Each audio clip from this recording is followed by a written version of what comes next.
So we'll call up Hassan Ikarada and Jim Hartnett. Please bring yourself to the podium.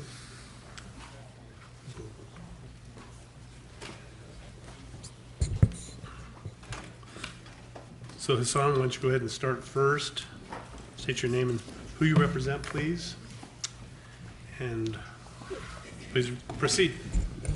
Thank you, Mr. Chairman. Good afternoon, committee members. Thank you very much for having me here.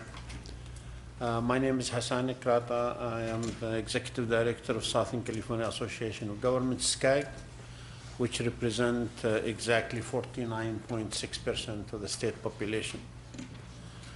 And I do appreciate the discussion today. I appreciate the CEO of High Speed Rail, Mr. Kelly, coming in and being straightforward about how much it's going to cost, what's going to take. Just to remind you, and I've been in front of your committee before, that in 2012 we signed a memorandum of understanding with High Speed Rail Authority to invest $1 billion in improving the rail crossings and all the projects that would make high-speed rail come through our region. And that $1 billion in 2012 was not expected to be waiting until 2018. I'm happy to report that 76 million out of the $1 billion has been allocated to Roscran crossings. I am very pleased and grateful to the High Speed Rail Authority for putting in their draft business plan $423 million to come to Union Station, which will be a welcome and great news for us. So that brings the $500 billion from 1A dollars.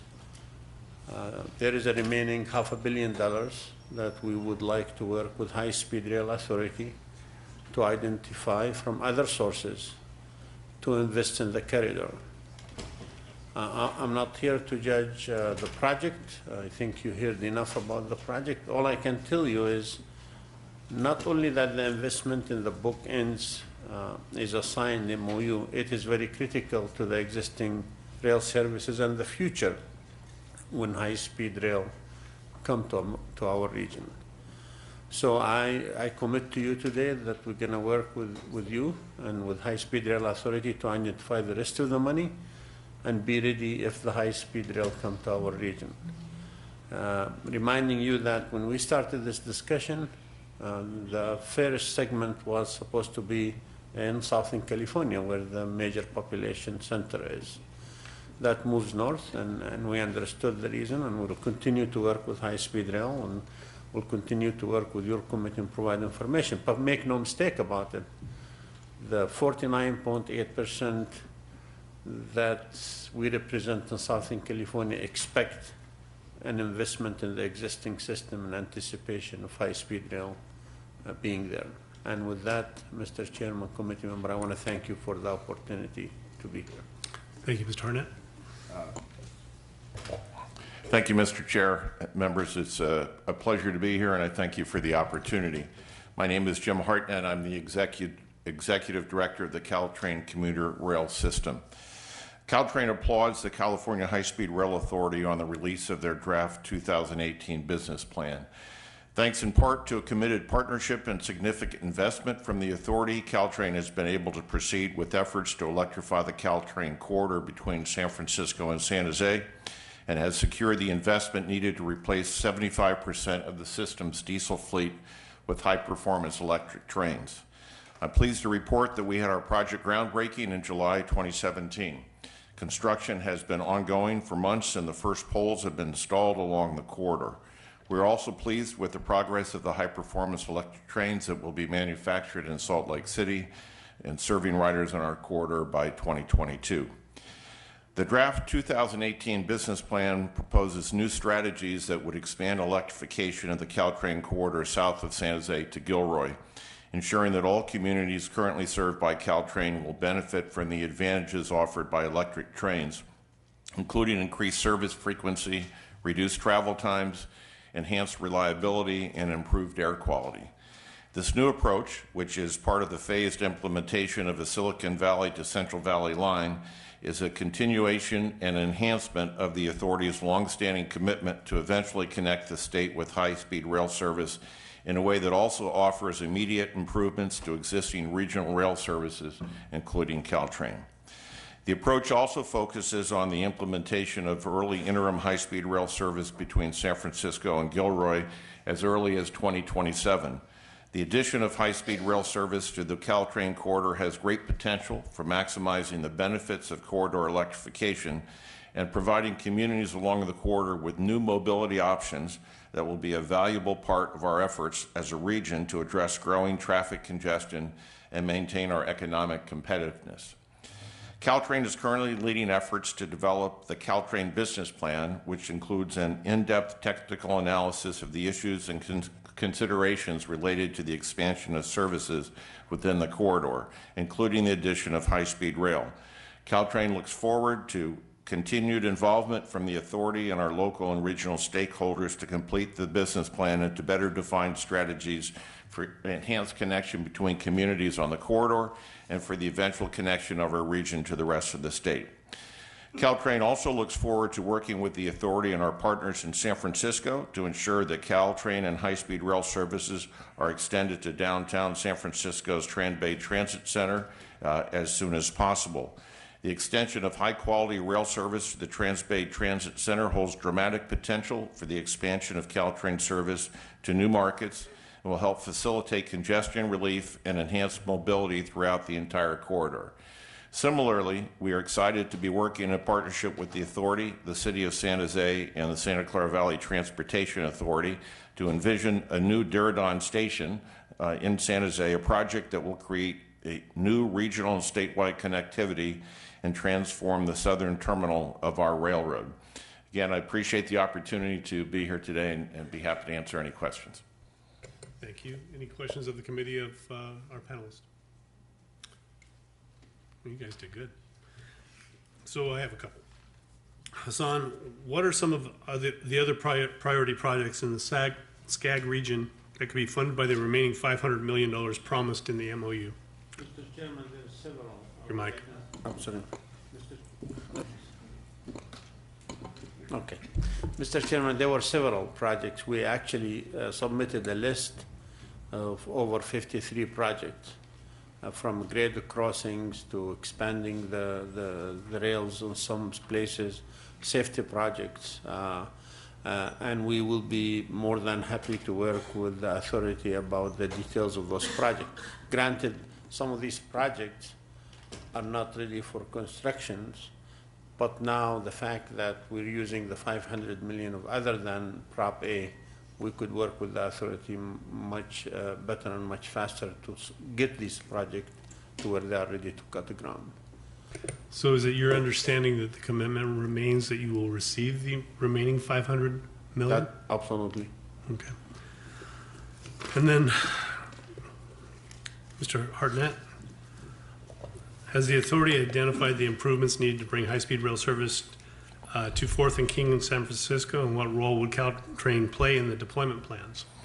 And again, on to the Transbay Terminal. Yes, actually, we have laid out a process for working with the authority, City of San Francisco, and the State of California on planning the service from our existing 4th and King station to the Transbay Terminal, with looking at the environmental alternatives and trying to come together on a plan to both choose the right alternative and have the appropriate station capacity to suit both high-speed rail and Caltrain, not just for now, but for the future. So we are working very well together on that.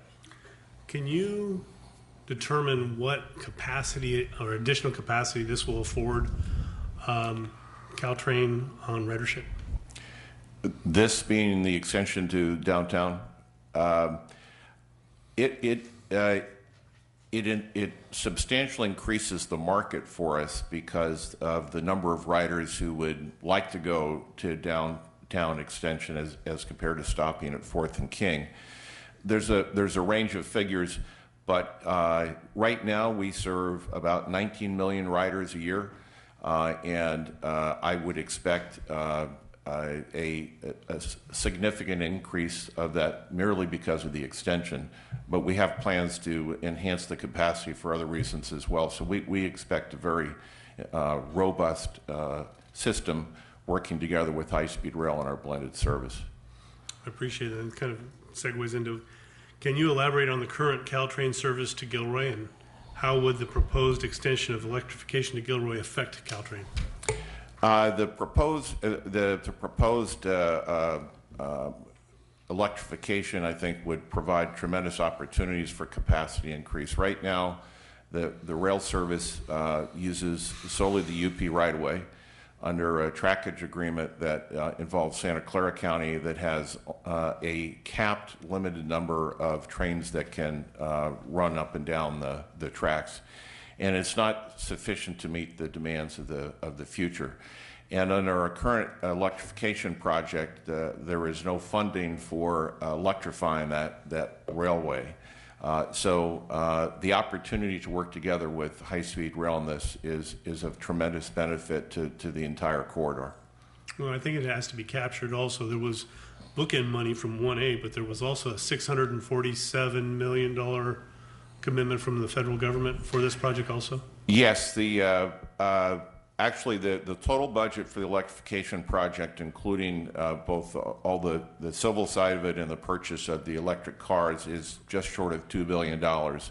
So the funding from the authority includes the $600 million of bonds and another $113 million of other sources. And then we have, with the great support of the state and others, obtained a $647 million federal grant, and the balance of the money is from local contributions, regional and other commitments. So it's the authority investment is significantly leveraged in this electrification project. When you look at the economic value of this investment with tech coming into the region, how congested the region is right now for any kind of mobility to get to work, and any kind of freight dynamic is absolutely stalled in the 101. And so this investment actually brings another value into the area, that wouldn't have occurred. It's absolutely critical to the quality of life in the region, as well as the economic vitality. An enhanced capacity, better operating, cleaner operating system is just key to the region. Abraham Lincoln was proud of our system when it first started over 150 years ago. And I think he probably didn't foresee electrification of it, but he probably thought it would have improved a little bit more, a little quicker. And we really need to make this change to bring us up to the quality that really is necessary to meet the capacity needs of today and tomorrow. Well, Mr. Chairman, just, and for all of you to know that an investment in the bookends is not only critical and from a safety and mobility standpoint, it's an economic issue. It will bring benefits right away. So we look forward to working with High Speed Rail Authority. Just reminding you that we have the Los Angeles corridor, the Los Angeles from San Diego to San Luis Obispo. That's the second busiest corridor after the Northeast.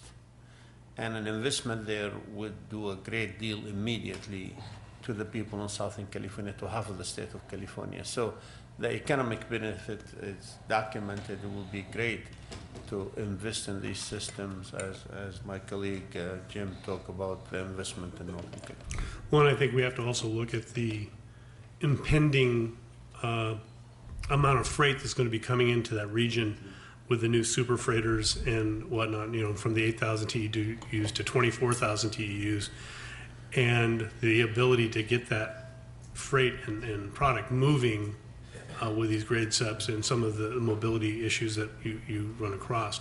it's a forward planning kind of investment to try to continue to encourage that third of our economy to flourish.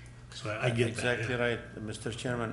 One thing, the rail, the freight rail and the passenger rail use the same tracks right now. And the kind of projects that we put together for the book and investment include those graded crossings in many areas where both the freight and the passenger rail uses. And like you mentioned, Mr. Chairman, 1/3 of the state's jobs directly or indirectly depend on us moving freights, moving goods around. Yeah, thank you so very much. Mr. Berman, I think you had a question, please? Yeah, just a quick question. Thank you, Mr. Chair. A lot of time and attention and resources have been spent on grade separations and kind of at-grade crossings in Southern California. And Jim, you know how important that is to my district and to the peninsula, where Caltrain currently runs 50 to 100 feet from single-family homes and schools that I went to and businesses. And there also have been a lot of personal safety issues on the Caltrain corridor in the peninsula. Can you tell us a little bit about the conversations with high-speed rail, what kind of commitments they're making to address some of the impacts that if high-speed rail were to run up to San Francisco, it would have on our communities? There aren't specific commitments at this time.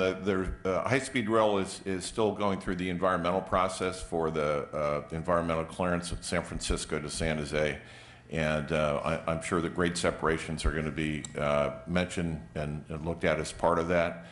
To be really honest, we've suffered in Caltrain from a lack of the ability to invest in grade separations as a system. Caltrain is not an organization that receives a dedicated source of tax funds. We are funded over 70% for our operations and maintenance simply by our farebox revenue, and the balance comes from our 3 county partners. And we have never historically had a grade separation program. And so we recognize it's not just a high-speed rail issue, it's a Caltrain issue, it's an issue for the communities. San Mateo County itself, from local funds, leveraging other funds, has funded a number of grade separations. We have one going on now that's jointly funded with high-speed rail in the San Mateo area. Would not have happened without high-speed rail funds. And Santa Clara County, when it passed its Measure B in 2016, has a substantial amount of money available towards grade separations. So I think what we need to do is we need to step back and look together how best we can address the grade separation issue. It's not any one entity's full responsibility. I totally agree. I appreciate that. And Lou had mentioned that earlier, how it's going to have to be a state, regional, local effort. And I know a lot of city governments on the peninsula are talking about putting resources towards it as well. The scope of it is so big that it's going to take everybody, coming to the table with serious resources. And I hope and trust that high-speed rail will make that commitment when the time comes. Thanks. Assemblyman, just on that, just so you know, in our region, we have 5 counties out of the 6, and 6 out of the 7 in Southern California that have dedicated sales tax to transportation.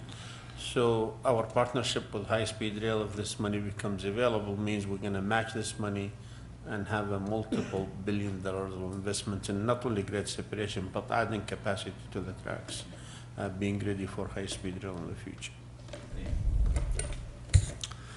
One there, I think you've identified that when you look at the self-help counties in the state of California willing to be part of the process, when you look at Southern California's commitment to leverage these funds on issues as a partner, goes a long ways. I mean, if there wasn't this commitment by your organization and the self-help counties, probably not going to get out of the box. So I appreciate your willingness and all of your members to be part of this solution, because again, with this highly constrained project, every little bit helps. So the $423 million coming to Union Station, that's the high-speed rail 1A funds, is going to be matched by much more locally, and we're willing to do the same with the rest of the money when it comes.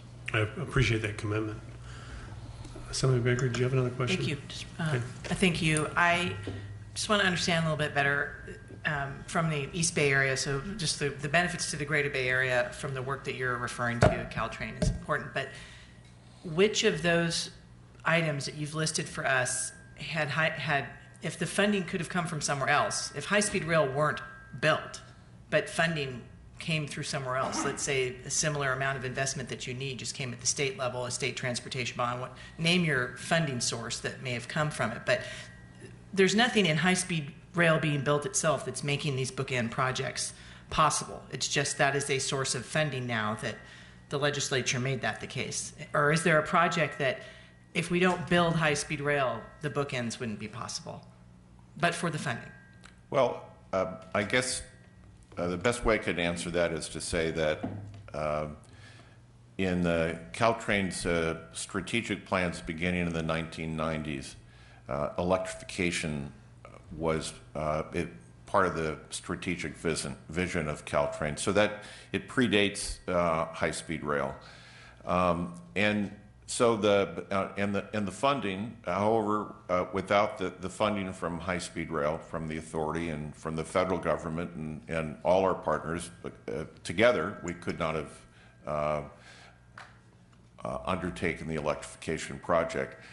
But since the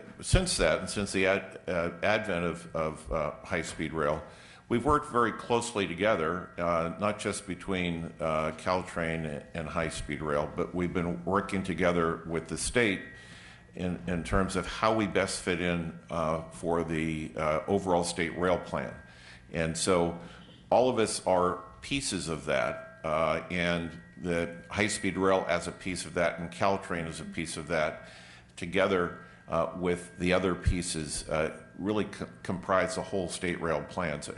Those are policy decisions for others than me, but we are part of a larger puzzle that includes high-speed rail and the other rail systems throughout the state.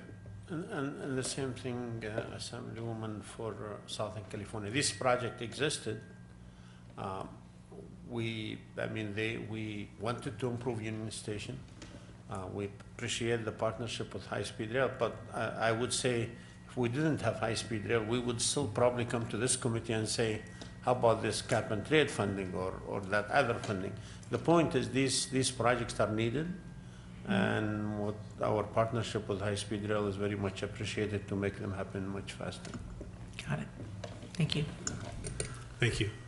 So I want to thank you both for being here and being part of our panel. So, if you have any last words you'd like to say before you. I just again want to thank High Speed Rail and Mr. Kelly for being straightforward in the business plan, but we look forward to doing the bookends, and we waited 6 years and we don't want to wait another 6. We want to do it tomorrow. I want you to do it tomorrow too. Okay. Yeah. So I want to thank you again for the opportunity. Thank you. So we're going to go ahead now and move to public comment. If any of the members of the public that would like to speak on for or against the draft business plan, please, what I'll ask is that you state your name and who you represent, and we'll try to keep it at a reasonable amount of time, please. And sir, state your name and who you represent. Thank you. My name is